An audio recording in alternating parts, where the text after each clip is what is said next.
Hello दोस्तों, मैं हूं आपका दोस्त, आपका होस्ट आरिफ खान। और खुला मंच के इस एपिसोड में आपका बहुत बहुत स्वागत है।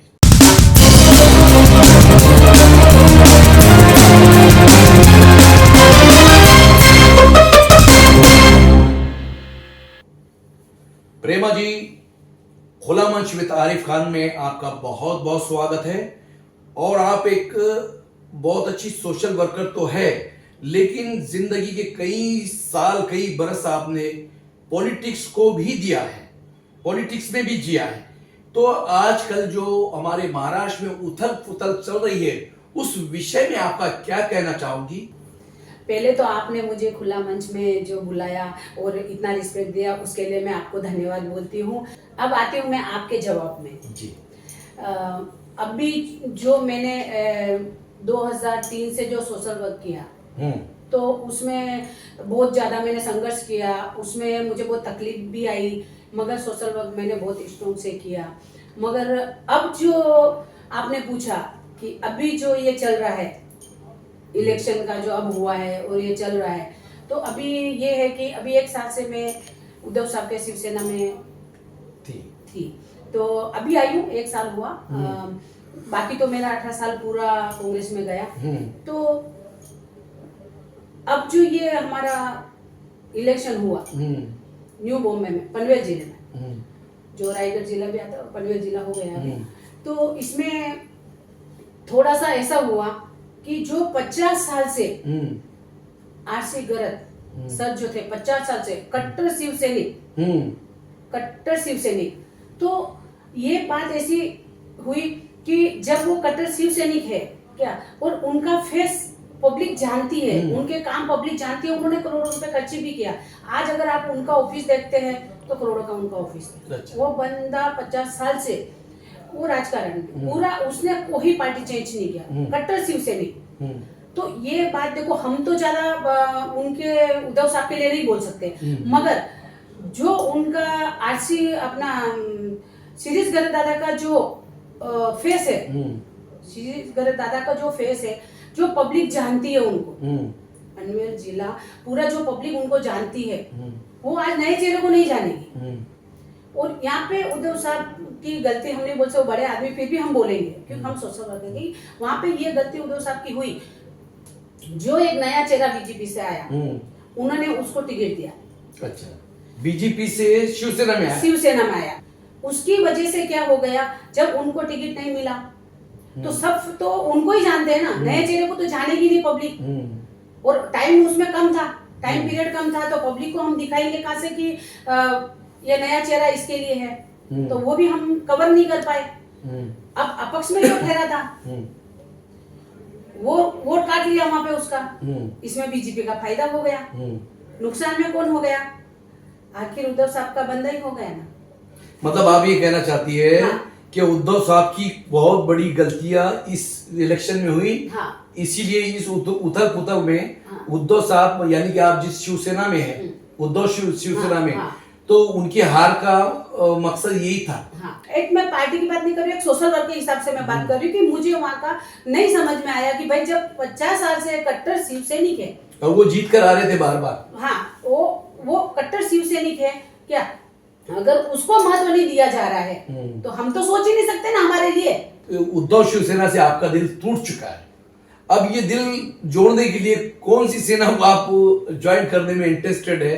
कौन सी सेना अच्छी लगती है, आप जरा बताइए। देखिए सर, अभी जो चल रहा है तो मैं अभी उसके लिए बहुत सोचूंगी, और मुझे क्या डिसीजन लूं ये मैं खुद सोचूंगी, क्योंकि अभी मैं खुद कंफ्यूज हूँ कि ये क्या चल रहा है, मेरे को अभी तक समझ में नहीं आ रहा है। आपके समझ में नहीं आ रहा, लेकिन हमारे समझ में आ गया, दर्शकों के भी समझ में आ गया कि उद्धव सेना क्यों हार गई जी।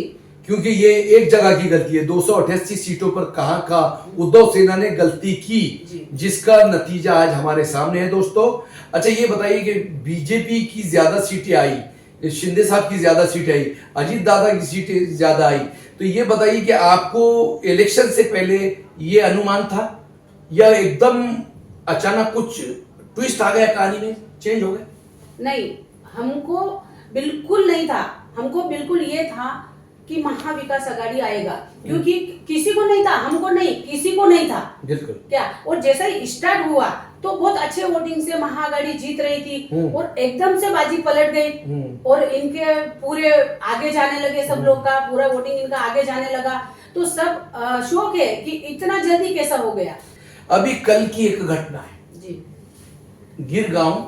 गिरगांव में एक मारवाड़ी शॉप पर एक महाराष्ट्रियन लेडी जाती है, जाकर के वो मराठी में बोलती है मुझे ये चाहिए। तो वो दुकान का जो मालिक है वो है मारवाड़ी, वो बोलता है कि मारवाड़ी में बात करो तो हम तुम्हें सामान देंगे, नहीं तो नहीं देंगे। उस पर बहुत बड़ा पंगा हुआ।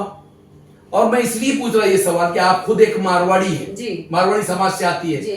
तो उस आदमी ने कहा कि अब हमारी बीजेपी आ गई है, अब मारवाड़ी में आपको बोलना पड़ेगा। ये महाराष्ट्र में इस तरह से बोला। फिर वो मामला बोलते मनसे के पास गया, मनसे के लोगों ने उस दुकानदार को मारा पीटा। देखिए सर, पहली बात तो ऐसा है कि जात विवाद करना नहीं चाहिए, क्यों ये देश के लिए हिंदू मुस्लिम सिख ईसाई सबने खून बहाया है, बेशक बराबर है। तो ये देश सबका है। और रही बात भाषा की, तो इंसान वही भाषा बोलेगा जिस देश का वो है। बिल्कुल मारवाड़ी है मारवाड़ी बोलेगा, हिंदू है हिंदू बोलेगा, हिंदी बोलना है वो हिंदी बोलेगा, मराठी बोलना मराठी बोलेगा, गुजराती बोलेगा गुजराती बोलेगा। अगर हम बोलेंगे गुजराती को तू मराठी बोले तो वो बोलेगा नहीं बोलेगा, क्योंकि वो अपनी भाषा बोलेगा। तो अपनी भाषा बोलने का सबको हक है। तो ये बात तो गलत है ना कि तुम अपनी भाषा मत बोलो, हमारी भाषा बोलो। शिंदे साहब बीच में अटकलें लग रही थी कि शिंदे साहब अभी एक अजीत दादा शिंदे साहब मिलकर के पार्टी बदल देंगे, फिर घर वापसी हो जाएंगी। तो ये अटकलें लग रही थी। अगर ये चले जाते तो क्या आपको लगता है कि आपके उद्धव साहब इनको एक्सेप्ट कर लेते थे, एकनाथ शिंदे को? देखिए सर, ये बात तो इतनी बड़ी अपन नहीं बोल सकते, बराबर है, मगर ये होगा नहीं। क्यों नहीं होगा? वजह तो सबको मालूम है, ईडी सबको मालूम है ईडी। दोस्तों सुन रहे आप, ईडी कितनी बड़ी कितनी जादू की चीज छड़ी है ईडी। ईद में जब बड़े खुश होते हैं तो ईदी देते हैं, और इस दौर में मोदी जब किसी से नाराज होते हैं तो ईडी देते हैं। प्रेमा जी, आपने बड़े बेबाकी से हर सवाल का जवाब दिया। हमारा खुला मंच आपका बहुत बहुत धन्यवाद करता है। और बस आप इसी तरह से सोशल वर्क करते रहिए, पॉलिटिक्स में भी अपनी तकदीर आजमाइए। लेकिन जिस तरह से आपने सर्वधर्म समभाव की बात की, हम सभी दर्शकों से कहेंगे कि दोस्तों सीखो प्रेमा जी से। जब ये सोशल वर्क करती है, जब किसी को दान देती है तो किसी को हिंदू या मुसलमान नहीं समझती है, इंसान को इंसान समझती है। और इसका प्रूफ है दोस्तों मैं खुद, क्योंकि जब हमारे कोरोना काल में हमारे लुका लाइक एसोसिएशन के कई मेंबर पर आफत आई तो उस वक्त भी हमारी मैडम ने उनकी मदद की थी। हम उसके लिए आपका बहुत बहुत धन्यवाद करते हैं। प्रेमा जी, बहुत बहुत शुक्रिया, आपने मुझे यहाँ पे बुलाया, धन्यवाद।